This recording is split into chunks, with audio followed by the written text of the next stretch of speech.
Is your anxiety through the roof? Just won't let go, won't go away, no matter what you do?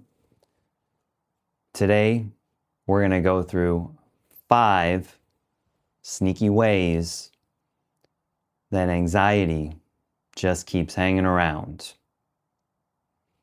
Hello, welcome to the office. I'm Darcy Collins, licensed clinical social worker. And we're going to talk about 5 sneaky ways that your anxiety just keeps hanging around and not really changing no matter what you've been doing. So let's go over these 5 different patterns to help begin to make that change. Reason number 1, the anxiety never gets to do its job. Anxiety, like any other emotion, is a signal, a message, a communication from our body regarding an internal or an external situation. The common response to anxiety is feel it, find a reason for it, why is it happening, which tends to trigger an internal problem-solving loop. And this is most often experienced through what ifs. What if it's this? What if it's that? What if this happens? Might also have something else to do with, I can't handle it. If that happened, I couldn't handle it. So this problem-solving loop that gets set up continues to feed and maintain the anxiety.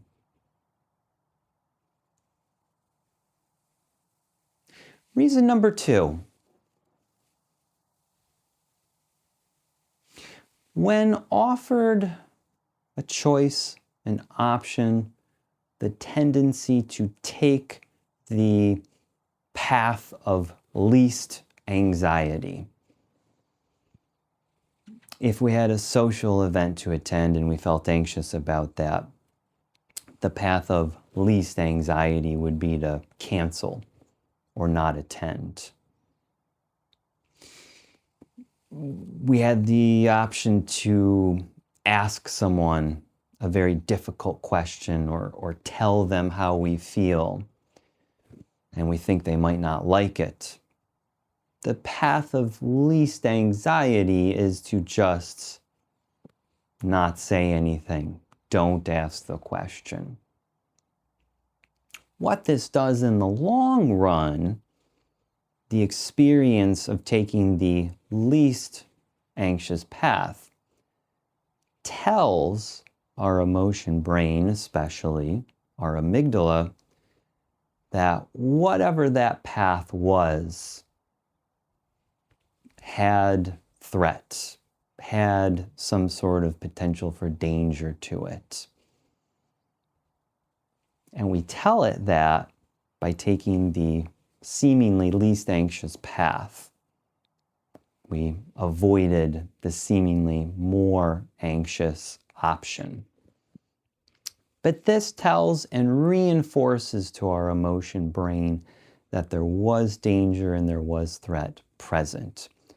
The next time that we encounter something similar, there's going to be even more push to take the least anxious path. Reason number 3, the overuse of distraction.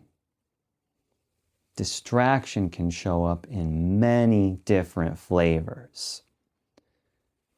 Watching TV, scrolling the phone, exercising, talking to people, doing work, studying, consuming substances. There's many different ways distraction can show up. And distraction in itself, it's not a bad thing. It's more the overuse, maybe the reliance upon distraction, which is continuing to feed and maintain the anxiety.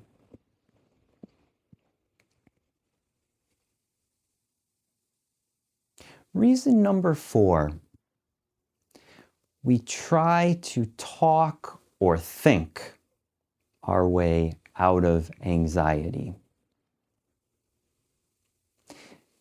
Now, this helps to maintain the anxiety because it helps to feed that problem-solving loop that we talked about in the first reason. If we just purely think differently, say the right words to us, talk to ourselves in just the right way, that we'd eliminate anxiety. Now, it certainly plays a role the way that we are talking to ourselves. And it will not change anxiety by itself. Anxiety is ultimately a function of the body. It is coming from the body. So we would need to address that in some manner to truly help stop the anxiety loop. And reason number 5, too many sticks, not enough carrots. Meaning, we more often than not try to motivate or change ourselves through demeaning language, putting ourselves down, shaming ourselves. Now, more than likely, we've been taught this. Different methods of shaming for behavior change. It happens interpersonally. You see it at society and cultural levels. Shame as a mechanism of change. Needing to be perfect or feeling that you need to be perfect or it's no good. This maintains unnecessary pressure, further feeding that anxiety loop. So it's like motivating a donkey to move on its path by continuing to hit it with a stick every time it stops moving. It'll get to the end of the path, though we're probably going to have a pretty miserable donkey by the time that happens.